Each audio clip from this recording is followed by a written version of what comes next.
Now, this rumor's been out there for a while. On August 21st, you tried to squash it, and you put out a tweet that said, "Enough of the false rumors. Vice President Pence has been a dear friend of mine for years. He has been a loyal and trustworthy vice president to the president. He has my complete support." Has that changed? Not at all. And I will tell you, it's amazing how this vice president stuff still keeps coming up. The vice president and the president are a great ticket together. They're solid enough that they're going to win together. There is no truth whatsoever that I would ever in any way look to get that position. I think Mike is great for the job, and I think that he's the right partner for the president. So in the book, you don't close the door on a possible future run. One of the things you said, well, you don't say anything about your political future. Right. You say you live for the day, which is an amazing bit of ability that I would love to have. But you do say that you think that there will be a woman president one day. I believe that I have this here. I was on page 68. You said, "I'm absolutely convinced that America will have a woman president someday, and I look forward to that day. Clinton was just not the right woman." Do you think maybe that it could be you? I don't even think like that. You know, I hope that there's a woman president for my daughter. I hope that for all the young women professionals that are coming up there, that they will see that moment. But I wrote that in the book because I know how many people have talked about my political aspirations, but I don't think of it as much as other people like to chat about it. I think really for me, a year is a lifetime in politics. It would be a waste of energy to think out that far. What I do think is make the most of today, help people and move the ball in the ways that I can. And I'm doing that this year, and I'll take it 1 year at a time, and we'll see. You also made some news talking about General Kelly and Rex Tillerson basically trying to subvert the president and asking you if you would join them. You said no, and you told other media that you informed the president about that. But one of the things I noticed is that General Kelly says to you at one point that you had fought for a cabinet-level position for the UN ambassador job. You thought that was important, and you understood that. He thought it was a mistake. Yes.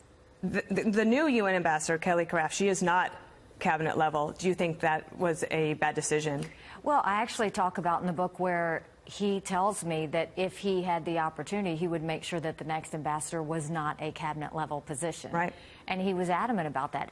I think being a cabinet-level position allowed me to have a stronger voice at the UN. It allowed me to have a strong relationship with the president. Look, I think that that position should be a cabinet position. I think that Kelly will do great in the way that she is, but General Kelly didn't appreciate my voice at that time. Would you at all, next week the book Anonymous comes out, would you at all be surprised if it was someone that you knew? I don't know what to think about Anonymous. I mean, when I think about it, it's really offensive to me, because here you've got a person hiding behind a curtain, just throwing stones. And I think it's arrogant, it's cowardly, and I don't know what the end game is. Mm-hmm. But my issue is, if it was that important, show us your face, show us your voice, and stand in front of the world and say what you're going to say. But to really hide behind a curtain like this, why would anybody trust Anonymous? Was it offensive to you when people thought it was you? It was offensive to me when I first read the Anonymous op-ed, so much so that I responded with no ask of anyone from the White House, because there were a lot of us trying to do really good work there. And then here you have someone who secretly goes out and says that and causes this stir that was so unnecessary. And so it was disrespectful to those of us who were trying to do the right thing. And yes, I mean, obviously, the suspicion was over all of us, right? Because it was, well, who is that?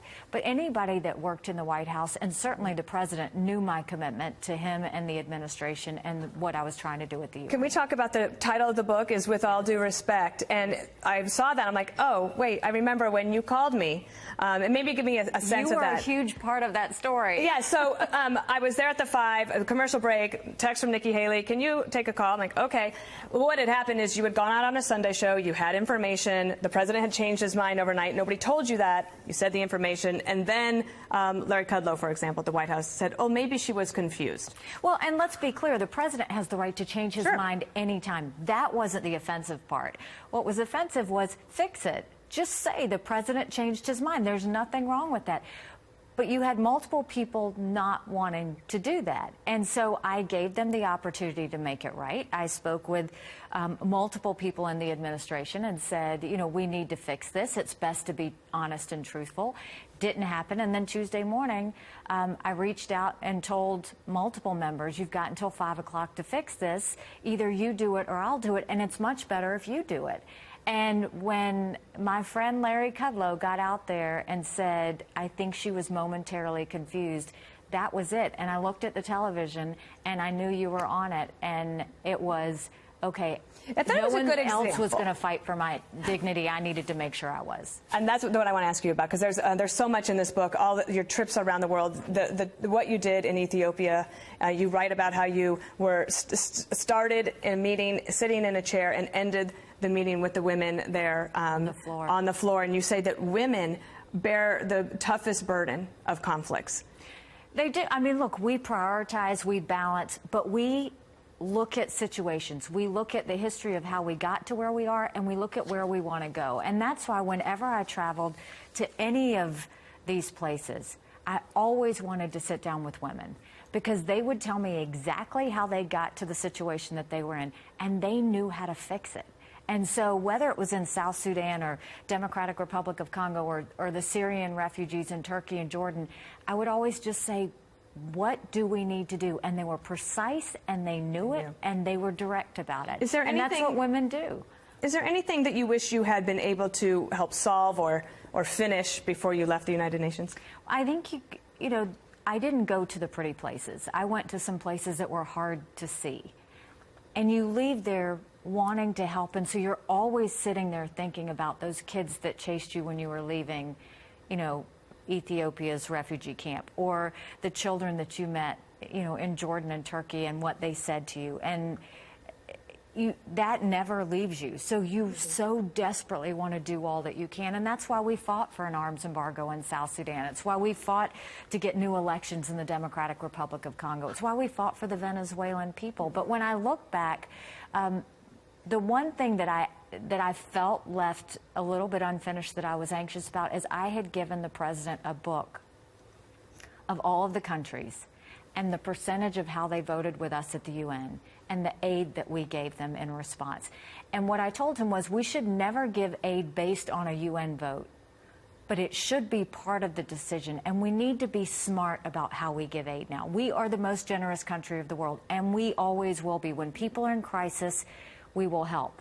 But when people say death to America and people go and stab us in the back, we shouldn't be giving them foreign aid, because they don't want to be partners with us. And you write about how on your first day at the UN, you made news by saying that you would take some names.